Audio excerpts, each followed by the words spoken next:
I watched almost all of Caitlin's early games because I liked her. I like good basketball. I also wanted to see how she would do in the WNBA after she graduated from college. As WNBA players, we were talking about hoops, but everyone took it to a personal level and said we were insulting them. The WNBA was just caught in the act by Sue Bird, who leaked their secret plan to stop Caitlin Clark from the start. And no, this wasn't just a oops, bad calls happen moment. This whole thing was a planned show. There were technical fouls, racial themes, and clear targeting. Clark wasn't meant to have to deal with this mess. They came up with the plan because they didn't like how she stole the show. I don't. We've actually talked about this before, like the fan who yelled obscenities at Caitlin at the Connecticut Sun game in Game 1 or 2. I can't remember which. There was a fight, and the fan almost got kicked out. It seems like none of this is okay. We will never accept it. On the men's side, we never agree with this. It looks like the WNBA's new plan is to cause drama and jealousy, so Kathy Engelbert and her crew of refs knew exactly what they were doing. That being said, why back a growing star when you can trash her for some extra attention and ticket sales? The dirty clothes are out now thanks to Sue, and they don't look good. Why is it okay in our league? So why is it, oh, welcome to everyday sports?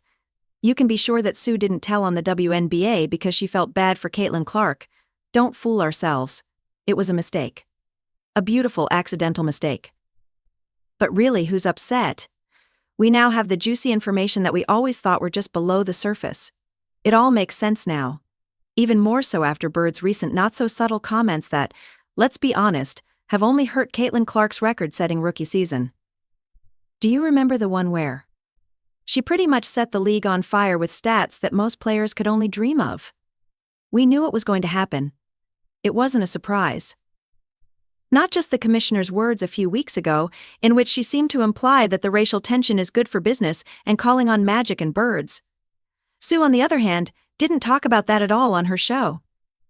She said that the league's progress was the work of everyone. You're right, Sue, working together makes the dream come true and all that. But really, don't act like Clark didn't just make a whole new group of people aware of the WNBA. Higher TV numbers mean more people will show up. That doesn't come from a league, ladies and gentlemen. These things are thanks to the players in the league. And she was the most famous, which means she could have helped your bottom line. You should have known that from the start and made the most of it. Even the critics quickly picked up on the vibe. Was Bird just thinking about things? Or was she just teasing Clark? It sounded like someone was trying to ruin the fun of someone who's been breaking records and taking the limelight without any trouble. It's bad for business. It's never good for business. And try to avoid talking about the racism, sexism, and hate that the players are facing online by saying things like don't go on social media, or it's not real. There's also a whisper that this might not be just a harmless statement. Is it anger or discomfort? It could be tough love from a warrior, or it could be something more personal. Clark's rise hasn't been quiet, after all. It's been lightning fast. Say's done in a year what some players only get close to doing in 10 years. Truth be told, seeing a new player get all the attention might hurt a bit for someone like Bird who has been around for a long time. But now things get really hot. The bigger question isn't just about what Bird said, it's also about whether the WNBA's top leaders were working behind the scenes to keep Clark from getting too much attention. Something like a conspiracy idea. But let's talk about what's true. Like the fact that Caitlin Clark, one-of-a-kind rookie, got the news that she won the Rookie of the Year award during practice. It's clear that not all people who look at technology are humans. You know, when it comes to technology, basketball is a little more complicated than tennis, for example. We are looking at a number of different aspects. In Connecticut, there is no big party or fanfare right before a playoff game. Just, oh hey, congrats!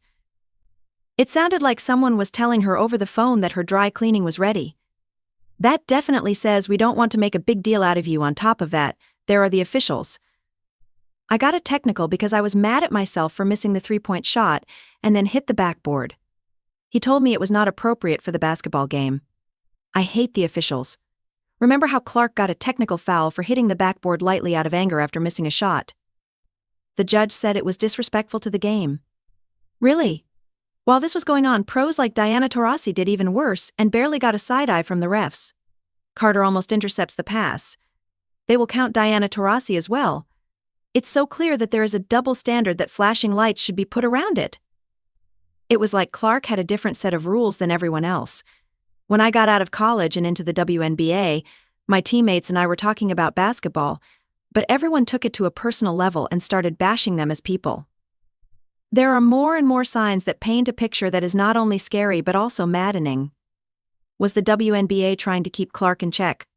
Because they were worried that her quick rise would take away from their carefully planned story of the team's growth. If that's the case, that choice is both confusing and pointless. Clark is not a threat to the league. In fact, she is its best asset. She's getting more fans, selling more tickets, and getting more fans on TV.